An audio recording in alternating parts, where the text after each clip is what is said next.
So in 2008 is actually when it all started.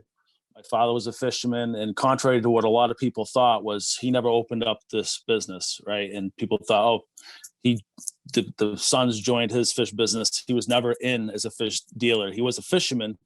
I don't know why. He went into construction for years and years and then got back into the industry, couldn't get away from it. I guess once a fisherman, always a fisherman, so to speak, is what he says. But I couldn't really stand fishing. Every time we go out for a 5-day trip, I was like, when are we turning back? I was hoping half the catches weren't too much fish so I could just get home, but we didn't really care about the money. I don't think he ever gave us a full share anyway, so we never got that taste of it, you know.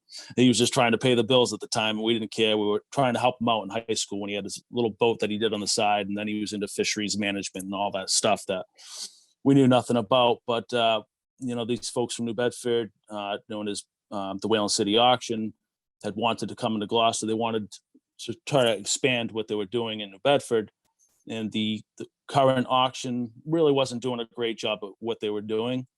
So as we were offloading, you know, I remember, you know, guys wouldn't catch our lines. And I'm like, that ticked me off, being out at sea at 5-6 days and there's nobody there to greet us. And now that I have my own offloading facility, I realize there's more to just catch the lines to run in an auction. So, you know, basically we opened the doors up. Our wharf wasn't even ready. It was just a vacant building. Basically, we started at this decrepit wharf that we got inspected at the last minute. Me and my brothers had no money in our pockets. We just started, you know, literally painting this cooler that barely even worked. I don't know how we got it inspected in the past, but it was the happiest day of our life because we thought that we had, you know, there was a potential to do something with our lives, right? So besides try to go to college, which I dropped out after 1 year, I said, I want to be an entrepreneur. I want to do my own thing. And same with my brothers. I was actually 22 years old at the time. So we started with 0 boats and we opened the doors up and we said, we're offloading 24 hours a day. So the day boats at the time were catching cod and yellowtail. Dave Marciano probably remembers they had the 800-pound limit and I think it was 400-pound limit on the yellowtail.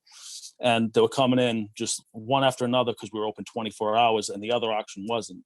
So that was kind of cool. It was cool to see. Me and my brothers just offloaded, you know, boat after boat, and we sent it onto the auction.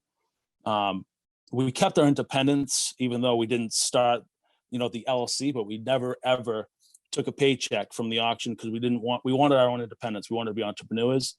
So we did that for about 3 years until finally the inspector told us, get the heck out of this building. I gave you a 3-month, you know, okay to be in this decrepit wharf. Now you got to get in your family's wharf, you know, that was unfinished. So I told my father, we got to hurry up. We got to get in there before we get kicked out of here. And we got the place ready within months. So we started offloading boats here. We continued doing the auction for years, but it slowly started to change with the industry. The regulations, the catch shares forced some of the small boats out. And then we started to adapt to the big boats. So we offloaded sometimes 100,000-pound plus. Can you guys still see me? 100,000-pound plus boats. We, you know, and basically, you know, it would take you the whole day to offload at 15 hours or so. And that was really good for business. You really had to put the volume through these doors to keep up with the electric, the labor, the utilities, the, you know, flood insurance. I mean, you name it. The expenses are enormous. They're astronomical. And a lot of the fishermen don't see that. You know, and I totally understand it because the only thing I saw when I was fishing for the few times was who was catching my lines. So the expenses of owning the business and running it is astronomical. And we needed those 100,000, you know, pound trips at least once a week, or at least the amount of boats to add up to that. So slowly but surely, the business adapted even more, where a fisherman that was unloading with us had his own buyers that were buying from him. And we had no choice but to do what he said. So we basically just took our fees and did what he had to, where he wanted to send his stuff. And that's how we adapted from the auction to more direct sales. So we started to see what he was selling and who he was selling to.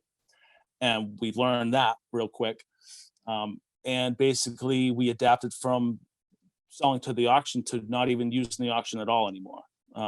Actually, the only thing we sold this year on the auction was scallops.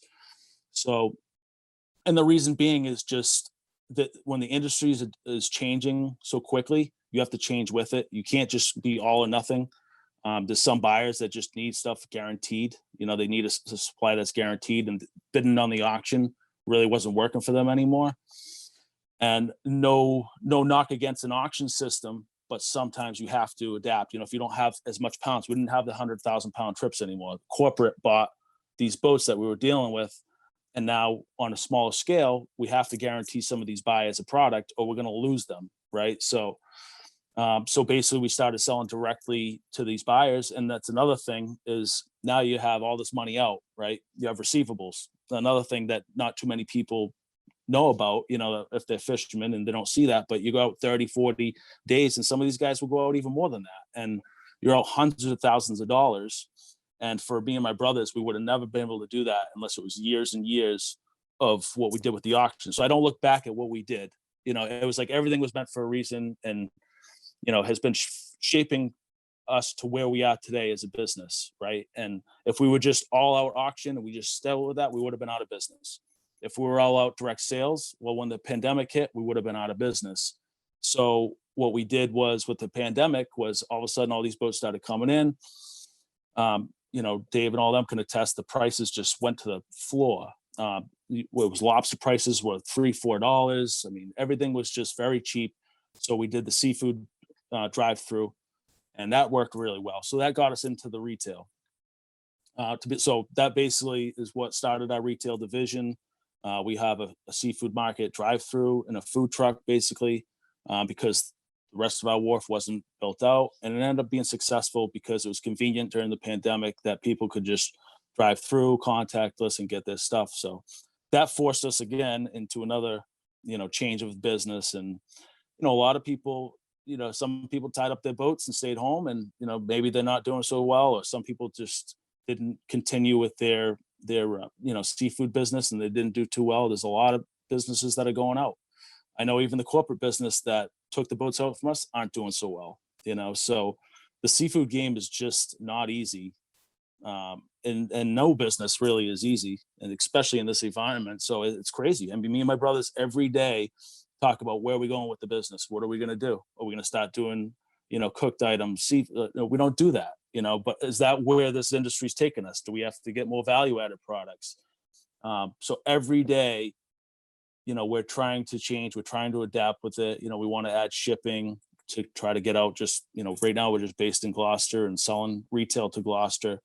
We still have our wholesale division, which is not every day that you have groundfish boats. Luckily, the scallop boats just happen to come in, and we have 50 to 60 of those landing every day. So that's really cool to see because, they're renting houses around Gloucester and they're doing business with the, local shops and whatnot. And all those docks have boats lined, docking and paying some rent. And so it's great for business to see that. And there was one thing that the government did, just by opening the pen and saying, hey, we're going to open this area. And now you got 60 scallopers, coming into the port, and we're offloading them from 6 a.m. to 6 at night. And it's like, well, that's how you can keep an industry going, so the government definitely in Gloucester needs to do some more, flexibility and help for some of these guys, open up some areas. There's no flexibility on our codfish, but obviously that's, stuff you guys all read in the newspaper and see. So difficult, but for advice to the Kauai fishermen and all that, and anybody in any businesses, you have to adapt and stay independent. There's plenty of times where we probably could have sold to a corporate and worked for them. We never wanted to do that. And I'm glad we did. I'm glad we stayed just independent. And I just want to be my own boss forever. I could never work for somebody. So I think staying independent is one of the keys to our success, being able to adapt, not have to answer to anybody, and basically, just adapting. Yeah, just different things like Bill was saying, where we're unloading whiting, we're unloading lobsters, we do, ground fish, we do scallops. So we're not just, keyed on one thing, and that's helped. We've lost some lobster boats to some competition, and hey, that's fair competition. Deal with it. How do you get better, right, at what you do? How do you solve a need that's in the industry, right? And we saw a need with fresh seafood, and during the pandemic, and now in going forward, now it's like, all right, now how do you make this seafood market better? How do you expand, right? Do you scale up? and you could go days without posting on social media and just be irrelevant and just fall asleep at the wheel, and you're going to go out of business. There's no question about it. Your expenses are going to be there every single week, every month. I don't want to lay guys off. That's not something we like to do. Luckily, we haven't had to. And that's what we take pride in too, is a lot of our workforce. So if we can keep this business going and expand, we're learning too, just like the Kauai fishermen and other fishermen that want to try to sell. It's a constantly evolving thing. And, I don't think there's one avenue that you got to do, whether it be value added product, frozen product. I think you got to do a little bit of everything, because all it takes is a pandemic, something different, some government regulations. And if you can't adapt to something, then you're going to go out of business. So that's even where we're at. We're still learning. We're learning, and we're going to, keep growing with it. And we're young, at least, that we can keep going through this pain. But that's kind of how we got in the business and where we're at.